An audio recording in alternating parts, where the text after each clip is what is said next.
যুক্তরাষ্ট্র ইরান আবারও আলোচনায়, উত্তেজনার মাঝে কি মিলবে সমাধান? যুদ্ধবিরতির আলোচনায় ইরান ও যুক্তরাষ্ট্র, পাকিস্তানের মধ্যস্থতায় বৈঠক। ইউরেনিয়াম ইস্যুতে উত্তেজনা তুঙ্গে, ট্রাম্পের দাবির পর কঠোর বার্তা দিল তেহরান। এবং যুক্তরাষ্ট্র ইরান অচলাবস্থা ভাঙতে সক্রিয় ইসলামাবাদ, মধ্যস্থতায় নতুন কূটনৈতিক তৎপরতা জোরদার। দর্শক, আমন্ত্রণ শীর্ষ সংবাদে। আপনাদের সাথে আছি আমি রায়হান উদ্দিন। শুনছিলেন সংবাদ শিরোনাম, এবারে বিস্তারিত। যুক্তরাষ্ট্র ও ইরানের মধ্যে আবারও আলোচনা টেবিলে বসা আন্তর্জাতিক রাজনীতিতে সবসময় একটি গুরুত্বপূর্ণ ঘটনা। ভেঙে যাওয়ার পর থেকে দুই দেশের সম্পর্ক বেশ উত্তেজনাপূর্ণ। পাকিস্তানের রাজধানী ইসলামাবাদে আগামী সোমবার 20 এপ্রিল যুক্তরাষ্ট্র ও ইরানের মধ্যে দ্বিতীয় দফার উচ্চ পর্যায়ের শান্তি আলোচনা অনুষ্ঠিত হওয়ার সম্ভাবনা তৈরি হয়েছে। এরই মধ্যেই আলোচনাকে ঘিরে কূটনৈতিক তৎপরতা আরও জোরদার হয়েছে। এদিকে মার্কিন প্রেসিডেন্ট ডোনাল্ড ট্রাম্প বৃহস্পতিবার সাংবাদিকদের জানান, ইরানের সঙ্গে চূড়ান্ত চুক্তি হলে তিনি নিজেও ইসলামাবাদ সফরে যেতে পারেন। কর্মকর্তারা বলছেন, যুক্তরাষ্ট্র ও ইরানের প্রতিনিধি দল রোববার ইসলামাবাদে পৌঁছাতে পারেন। এর আগে গেল মঙ্গলবার থেকে উভয় পক্ষকে আলোচনার টেবিলে ফেরাতে জোরালো কূটনৈতিক উদ্যোগ নেয় পাকিস্তান। সেই প্রচেষ্টা ইতিমধ্যে কিছুটা সফল হয়েছে, কারণ দুই দেশই 2 সপ্তাহের একটি অস্থায়ী যুদ্ধবিরতিতে সম্মতি হয়েছে। এই পরিস্থিতিতে মধ্যস্থকারী হিসেবে পাকিস্তান আবারও সক্রিয় ভূমিকা নিতে শুরু করেছে। এর অংশ হিসেবে পাকিস্তানের প্রধানমন্ত্রী শাহবাজ শরীফ বুধবার ত্রিদেশীয় সফরে বের হন। একই দিনে দেশটির সেনাপ্রধান ফিল্ড মার্শাল আসিম মনির তেহরানে পৌঁছান এবং ইরানের রাজনৈতিক ও সামরিক নেতাদের সঙ্গে বৈঠক করেন। অন্যদিকে সৌদি আরব ও কাতারের নেতাদের সঙ্গে বৈঠক শেষে শাহবাজ শরীফ বৃহস্পতিবার রাতে তুরস্কে পৌঁছেছেন। যদিও এসব বৈঠকের ফলাফল সম্পর্কে আনুষ্ঠানিকভাবে কিছু জানানো হয়নি, তবে নিরাপত্তা তৎপরতা এরই মধ্যে জোরদার করা হয়েছে। ইসলামাবাদ ও পার্শ্ববর্তী রাওয়ালপিন্ডিতে বাড়তি নিরাপত্তা দেওয়া হয়েছে। দেশের বিভিন্ন প্রান্ত থেকে পুলিশ ও আধা সামরিক বাহিনী সেখানে মোতায়েন করা হচ্ছে।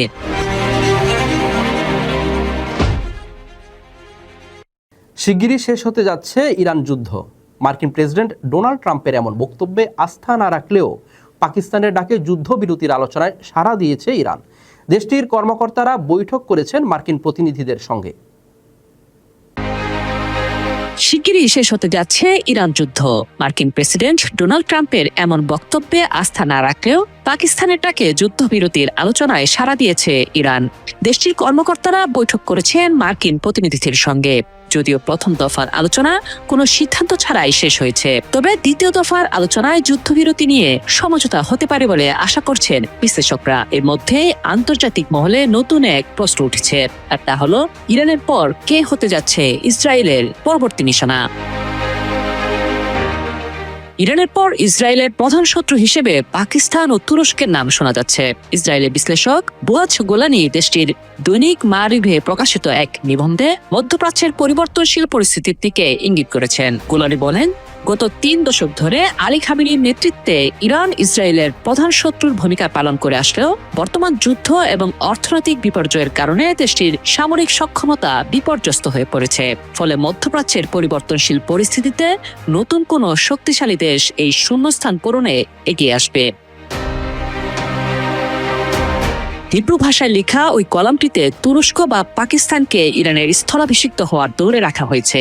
গোলানি লিখেছেন, মনে হচ্ছে প্রতিযোগিতাটি এখন তুরস্ক ও পাকিস্তানের মধ্যে সীমাবদ্ধ। তিনি উল্লেখ করেন, দেশ দুটির শক্তিশালী সামরিক বাহিনী থাকলেও আশ্চর্যজনকভাবে ইসরায়েলের প্রধান মিত্র যুক্তরাষ্ট্রের সঙ্গে তাদের সুসম্পর্ক বিদ্যমান। এদিকে গত 1 সপ্তাহে ইসরায়েল ও তুরস্কের মধ্যে উত্তেজনা চরমে পৌঁছেছে। গাজায় চলমান যুদ্ধ এবং সিরিয়ায় প্রভাব বিস্তারকে কেন্দ্র করে দুই দেশের নেতারা পাল্টাপাল্টি অভিযোগ ছুড়ছেন। তুরস্কের প্রেসিডেন্ট এরদোয়ানের বিরুদ্ধে নিজ দেশের কুর্দি নাগরিকদের উপর গণহত্যা এবং ইরানের রেজিম ও তাদের প্রক্সিদের মদদ দেওয়ার অভিযোগ তুলেছেন ইসরায়েলি প্রধানমন্ত্রী বেনিয়ামিন নেতানিয়াহু। অন্যদিকে ইরান যুদ্ধের সময় মধ্যস্থতাকারীর ভূমিকা পালন করলেও পাকিস্তানের একাধিক ঊর্ধ্বতন কর্মকর্তা ইসরায়েলের কড়া সমালোচনা করেছেন। সম্প্রতি পাকিস্তানের প্রতিরক্ষা মন্ত্রী খাজা আসিফ এক্সে দেয়া এক পোস্টে ইরানকে শয়তান এবং মানবতার জন্য অভিশাপ বলে অভিহিত করেছেন, যদিও পোস্টটি পরবর্তীতে মুছে দেয়া হয়। তবে খাজা আসিফের এই পোস্টের মাধ্যমে দুই দেশের মধ্যকার আদর্শিক সংঘাতের বহিঃপ্রকাশ ঘটেছে। মারিভের ওই নিবন্ধে গোলানি সতর্ক করে বলেন, ইরানের সঙ্গে লড়াই থেমে যাওয়ার পরপরই এই দুই দেশের যে কোনো একটির সঙ্গে সংঘাতের পরিস্থিতির জন্য ইসরায়েলকে অবশ্যই প্রস্তুত থাকতে হবে। আর এই কারণে আন্তর্জাতিক মহলে গুঞ্জন রয়েছে ইসরায়েলের পরবর্তী টার্গেট হতে যাচ্ছে তুরস্ক কিংবা পাকিস্তান। ইরানের কাছে মজুত করা ইউরেনিয়াম পেতে মরিয়া মার্কিন প্রেসিডেন্ট ডোনাল্ড ট্রাম্প। শুরুতে একের পর এক নিষেধাজ্ঞা, তারপর ইসরায়েলের সাথে মিলে ইরানের যুক্তরাষ্ট্রের বিধ্বংসী আগ্রাসন। ইরানের কাছে মজুত করা ইউরেনিয়াম পেতে মরিয়া মার্কিন প্রেসিডেন্ট ডোনাল্ড ট্রাম্প। শুরুতে একের পর এক নিষেধাজ্ঞা, তারপর ইসরায়েলের সাথে মিলে ইরানে যুক্তরাষ্ট্রের বিধ্বংসী আগ্রাসন। তবুও মাথা নোয়াবার নয়, পাল্টা জবাবেই এমনটাই জানায় খামেনির দেশ। তবে যুদ্ধবিরতি চলাকালে ইউরেনিয়াম দিতে প্রস্তুত ইরান, এমন দাবি করেন মার্কিন প্রেসিডেন্ট। এবার সেই দাবির প্রেক্ষিতে স্পষ্ট বার্তা দিল তেহরান। জবাবে রাষ্ট্রীয় গণমাধ্যমে দেশটির পররাষ্ট্র মন্ত্রণালয়ের মুখপাত্র ইসমাইল বাঘাই বলেছেন, এই সম্ভাবনা আদৌ বিবেচনা করা হচ্ছে না। আমাকে স্পষ্ট করতে হবে যে ইরানের সমৃদ্ধ ইউরেনিয়াম কোনোভাবেই কোথাও হস্তান্তর করা হবে না। ইরানের ভূমি যেমন আমাদের কাছে গুরুত্বপূর্ণ ও পবিত্র, এই বিষয়টিও আমাদের কাছে ঠিক ততটাই গুরুত্বপূর্ণ। ইউরেনিয়াম হস্তান্তরের বিষয়টি তেহরান কখনোই বিবেচনায় করেনি। তবে ইউরেনিয়াম সমৃদ্ধকরণ স্থগিত রাখার বিষয়ে আলোচনার যে খবর বেরিয়েছে সেটির সমালোচনা করলেও তিনি সরাসরি এই সম্ভাবনা নাকচ করেননি। এর আগে ট্রাম্প বলেছিলেন, ইরান তাদের সমৃদ্ধ ইউরেনিয়াম হস্তান্তরের রাজি হয়েছে এবং সেটি যুক্তরাষ্ট্রে রপ্তানি করা যাবে। এদিকে এক্সিওসের খবর অনুযায়ী যুক্তরাষ্ট্র ইরানের সমৃদ্ধ ইউরেনিয়াম মজুদের বিনিময়ে $2000 কোটি একটি চুক্তির কথাও ভাবছে। দুই পক্ষের মধ্যে আলোচনা এখনো চলছে যুদ্ধ শেষ করা এবং ইরানের পারমাণবিক কর্মসূচি নিয়ে একটি সমঝোতায় পৌঁছানোর চেষ্টা অব্যাহত রয়েছে। কয়েকদিনের জোরালো কূটনৈতিক তৎপরতার পর ইসলামাবাদ আবারও আন্তর্জাতিক আলোচনার কেন্দ্রে উঠে এসেছে। পাকিস্তানের প্রধানমন্ত্রী শাহবাজ শরীফের সাম্প্রতিক ত্রিদেশীয় সফর এবং একই সময়ে সেনাপ্রধান আসিম মনিরের তেহরান সফর। কয়েকদিনের জোরালো কূটনৈতিক তৎপরতার পর ইসলামাবাদ আবারও আন্তর্জাতিক আলোচনার কেন্দ্রে উঠে এসেছে। পাকিস্তানের প্রধানমন্ত্রী শাহবাজ শরীফের সাম্প্রতিক ত্রিদেশীয় সফর এবং একই সময়ে সেনাপ্রধান আসিম মনিরের তেহরান সফর, এই দুই সমান্তরাল উদ্যোগ ইঙ্গিত দিচ্ছে যুক্তরাষ্ট্র ও ইরানের মধ্যে অচলাবস্থা ভাঙতে ইসলামাবাদ সক্রিয়ভাবে মধ্যস্থতার ভূমিকা নিচ্ছে।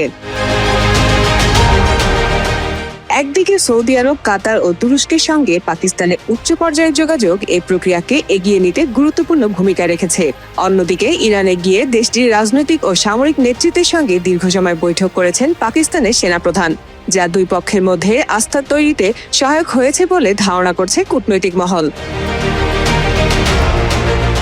এই প্রেক্ষাপটে আগামী সোমবার ইসলামাবাদে যুক্তরাষ্ট্র ও ইরানের মধ্যে দ্বিতীয় দফার উচ্চ পর্যায়ের শান্তি আলোচনার অনুষ্ঠান হওয়ার সম্ভাবনার কথা জানিয়েছে মার্কিন সংবাদ মাধ্যম CNN। সংশ্লিষ্ট সূত্রগুলোর বরাতে আরও জানা যায়, উভয় দেশের প্রতিনিধি দল রোববার পাকিস্তানে পৌঁছাতে পারেন। এর আগে দুই পক্ষ 2 সপ্তাহের একটি অস্থায়ী যুদ্ধবিরতিতে সম্মত হয়েছে, যা নতুন করে আলোচনার পথ খুলে দেয়। ইতিমধ্যে ইসলামাবাদ ও পার্শ্ববর্তী রাওয়ালপিন্ডিতে কঠোর নিরাপত্তা ব্যবস্থা নেওয়া হয়েছে।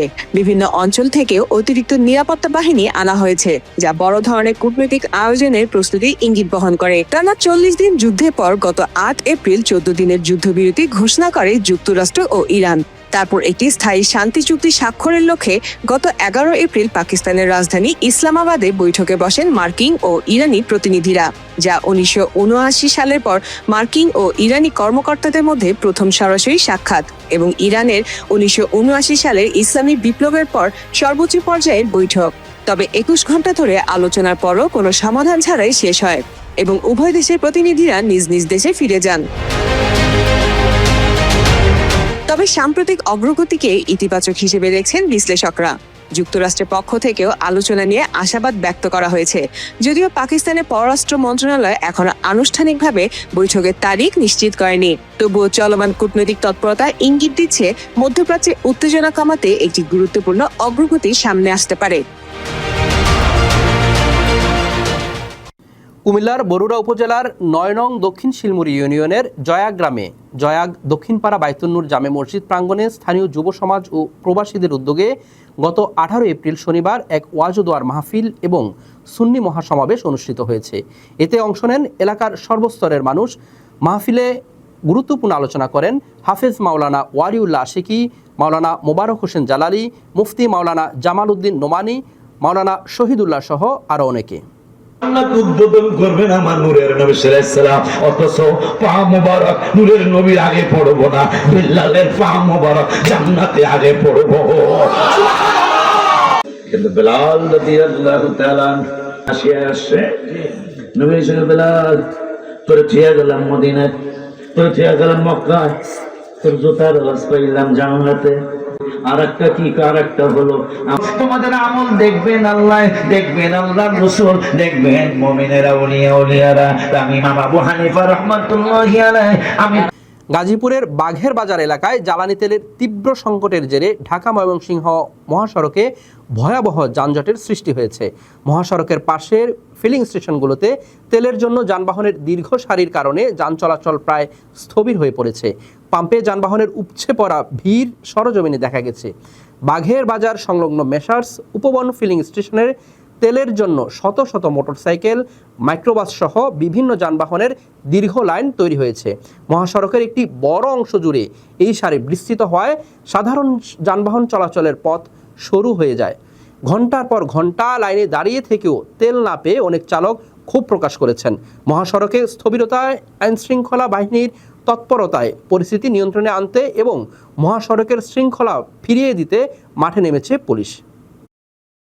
রাজধানীর যাত্রাবাড়ী এলাকায় প্রাথমিক বৃত্তি পরীক্ষার কেন্দ্র পরিদর্শন করেন প্রাথমিক ও গণশিক্ষা মন্ত্রণালয়ের মাননীয় প্রতিমন্ত্রী ববি হাজ্জাজ। তিনি পারাটগার মান্নান সরকারি প্রাথমিক বিদ্যালয় কেন্দ্র পরিদর্শন করেন। পরিদর্শনকালে প্রতিমন্ত্রী পরীক্ষার সার্বিক পরিবেশ, শিক্ষার্থীদের উপস্থিতি এবং পরীক্ষা পরিচালনার কার্যক্রম ঘনিষ্ঠভাবে পর্যবেক্ষণ করেন বলে জানা গেছে। এ সময় সংশ্লিষ্ট কর্মকর্তা, শিক্ষক ও অভিভাবকদের সঙ্গেও মত বিনিময় করেন তিনি। মানে এই বৃত্তি পরীক্ষাটা গত বছরে হবার কথা ছিল, অন্তর্বর্তীকালীন সরকার কোনো না কোনো কারণে তারা করতে পারেনি। আপনার ইনোভেশন বা বেশ কিছু পলিসিস আইডেন্টিফাই করছি, যেগুলোর মাধ্যমে হয়তো আমরা পাইলটিংয়ে যাব। আমরা দেখব কীভাবে আমরা কোচিংগুলো একটা নিয়ন্ত্রণে আনতে পারি। সো এই নিয়ন্ত্রণের প্রসেসটা আমরা খুব শীঘ্রই শুরু করবো, আপনারা দেখবেন। তবে প্রাথমিকের বৃত্তি রিলেটেড কোচিং সম্বন্ধে বড় কোনো কমপ্লেন আমরা পাইনি। এই আপনি যে স্পেসিফিক কথাটা বলে এটা সম্বন্ধে আমরা বড় কোনো কমপ্লেন কোথা থেকে পাইনি, but overall coaching is a problem. এটাকে আমরা আখ্যায়িত করেছি এবং এটা সমাধানের প্রচেষ্টা আমাদের চলছে। রাজধানীতে মানবাধিকার ও বাক স্বাধীনতা নিশ্চিতকরণে প্রস্তাবনা তুলে ধরে গোলটেবিল আলোচনা সভা করেছে হিজবুত তাওহীদ। তোফখানা রোডস্থ বাংলাদেশ মেডিকেল অ্যাসোসিয়েশন ভবনে শহীদ ডাক্তার শামসুল আলম খান মিলন সভাকক্ষে এ সভা অনুষ্ঠিত হয়। হিজবুত তাওহীদের যুগ্ম সাধারণ সম্পাদক ডাক্তার মাহবুব আলম মাহফুজের সভাপতিত্বে অনুষ্ঠানে মূল প্রবন্ধ উপস্থাপন করেন মশিউর রহমান। অনুষ্ঠানটি সঞ্চালনা করেন কেন্দ্রীয় গণমাধ্যম যোগাযোগ সম্পাদক শারমিন সুলতানা চৈতি। এতে বিশেষ অতিথি হিসেবে বক্তব্য রাখেন SM শামসুল হুদা ও মোহাম্মদ আসাদ আলী সহ অন্যান্য নেতৃবৃন্দ। ভোগ ও হস্তান্তরের স্বাধীনতা, বৈধ পেশা, বাণিজ্য ও কর্মের অধিকার, শিশুদের সুরক্ষা ও সহায়তার অধিকার, যে কোনো বল প্রয়োগ থেকে সুরক্ষার অধিকার, জবরদস্তিমূলক শ্রম আদায় থেকে রক্ষার অধিকার এবং এক অপরাধে একাধিক শাস্তি না পাওয়া নাই। এটা আমরা আজকে বিশ্ব পরিস্থিতি দিকে যদি আমরা তাকাই, তাহলে দেখতে পাচ্ছি রাতের অন্ধকারে যখন একটা দেশের রাষ্ট্রপ্রধানকে যখন ধরে নিয়ে যাওয়া হচ্ছে, কথা বলেছি, আমি মানুষকে জিজ্ঞাসা করেছি, সাধারণ মানুষকে জিজ্ঞাসা করেছি, ভাই আপনারা কি আপনাদের জীবনে ন্যায় বিচার দেখেছেন? আমাকে কেউ বলতে পারেন। এখানে তৌহিদ তার জ্বলন্ত প্রমাণ।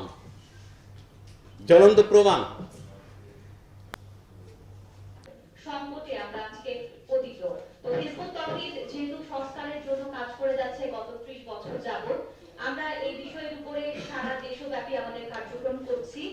আজকের আলোচনার বিষয় মানবাধিকার ও বাক স্বাধীনতা নিশ্চিতে আমাদের প্রস্তাবনা।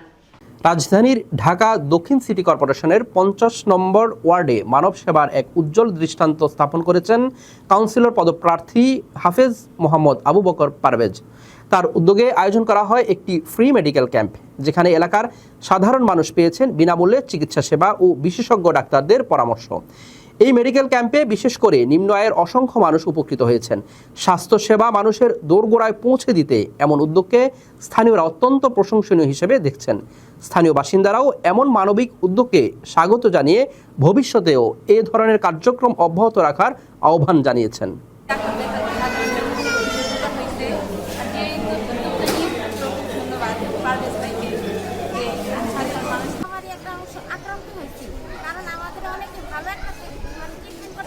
ভালো একটা ডাক্তারের কাছে যেতে পারি না, 1000 টাকা 800 টাকা ভিজিট দিতে হয়, যার কারণে পারভেজ ভাই এলাকার ভিতরে সে এই খেয়ালগুলো করছে গরিব দুঃখী মানুষের জন্য।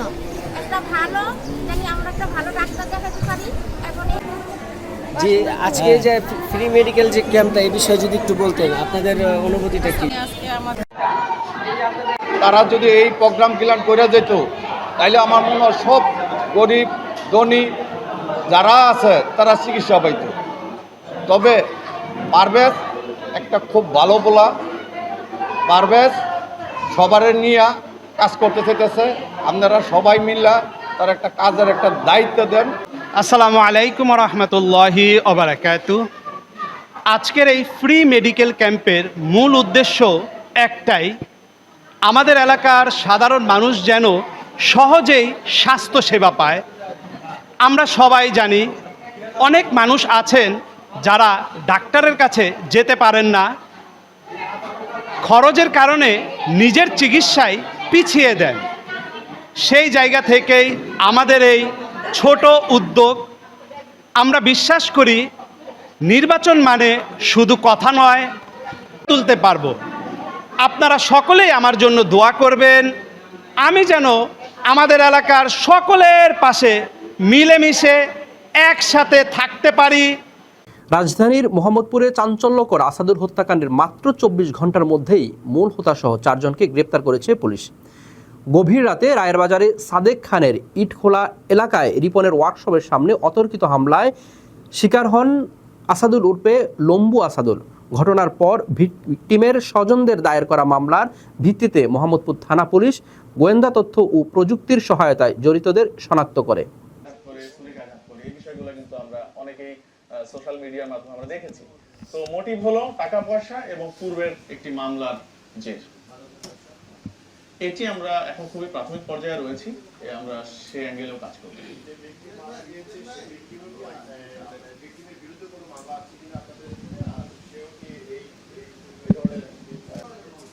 বিরুদ্ধে 4টি মাদক মামলা, একটি অন্যান্য ধারায় মামলা, একটি দ্রুত বিচার আইনে মামলা, 6টি মামলা।